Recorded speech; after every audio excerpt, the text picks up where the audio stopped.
Next, police in Delhi have banned all public gatherings ahead of a threatened march on India's capital on Tuesday by thousands of protesting farmers. It's happening in the run-up to the national elections, in which millions of farmers form a powerful voting bloc.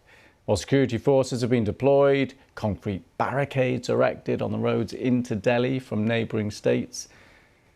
Members of more than 200 farming unions are planning to converge on the capital, demanding greater protections, including guaranteed minimum crop prices agreed by Narendra Modi's government after another protest back in 2021. Let's get more now from Nitin Srivastava, BBC India correspondent in Delhi.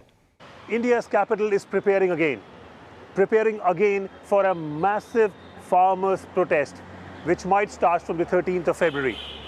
This happened only 2 years back, when hundreds and thousands of farmers had laid siege to borders in Delhi. Bordering states of Punjab, Uttar Pradesh and Haryana were sealed. Traffic was disrupted. The farmers were demanding repeal of farm laws passed by the government in 2020. Now they plan to start protesting again from the 13th of February, asking what they left back then. And the demands are same. The farmers want the government to guarantee a minimum support price for their annual yield of crops. They also want pensions to their farmers, and 200 unions across the country also want better working conditions in the farms and better promotion of their crops in terms of foreign imports and exports. What's important to be remembered is the fact that after almost a year-long agitation, the government had repealed the laws back in 2021 after India's top court had intervened. But the farmers say nothing much has changed and the government is still not serious, while the government says it is going to be in negotiations with the farmer to avoid a confrontation. Meanwhile, the capital Delhi has banned all processions. Weddings and funerals will need special permission for the government for at least 1 month. Traffic advisories have been issued, while the government and the administration is leaving no stone unturned to ensure that huge numbers of farmers do not manage to reach the protesting sites, which has been earmarked in case the negotiations, the talk with the government fail. The farmers are really adamant.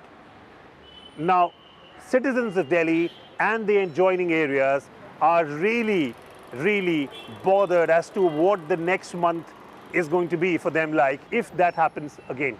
Nitin Srivastava, BBC News, Delhi. Right, let's get more from Natasha Bihel, an associate professor at Arizona State University. Thank you very much for coming on the programme. Thank you for having me. So just how significant is this if we do see large numbers of farmers on the streets again? This is very significant, and what it is in many ways a continuation of the farmers' protests in 2020, when we saw sit-ins of about 300,000 supporters on the outskirts of Delhi who were agitating to repeal the farm laws and successfully repealed them. And this is one of the few kind of movements that has really brought pressure to bear on the BJP and has gotten them to repeal a law. So, well, on that, just explain to us what is the significance running up to an election? So what the BJP would say to you is that the BJP continues to characterize India as the world's largest democracy, while protesting farmers would actually point to the fact that the BJP has systematically eroded the rights of citizens, including protesters themselves. And so the BJP is currently erecting with the help of militarized police forces, they're currently erecting concrete walls and barriers so that protesters cannot move into Delhi. They cannot engage in their action into Delhi. They've also shut down internet in some places in Haryana as a way to limit information flows. So these are just two ways in which you see that the BJP is demonstrating, right, this stripping down of democratic rights. Okay, well, given sorry to jump in there just there, but given that's the backdrop, what do you think the chances are that the farmers get what they want here? So the farmers, I think, are actually demonstrating how social movements can challenge, right, these illiberal moments in democracies, and how they can push back on powerful governments. They were successful once, and there's some likelihood that they will be successful in that continuation of demands of what was left unmet and undone from the previous movement. It's funny, you're saying you think it's likely that they will get there. And as you were talking there, we were watching these huge concrete blocks being moved into place. It seems a kind of extraordinary difference between the image and what you think potentially the outcome will be.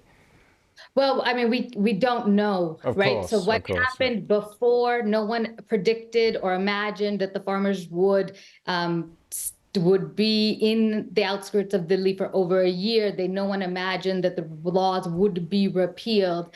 And so I think we are in this kind of terrain of the unimaginable, where democratic rights are being stripped, and social movement, the farmers' movement, is doing what it can to try to regain those rights in these very brutal, oppressive moments, as you're seeing with those barriers going up. We will be keeping a close eye on what happens next. Natasha Bihal, thank you very much for coming on the programme. Thank you. Thank you so much for having me.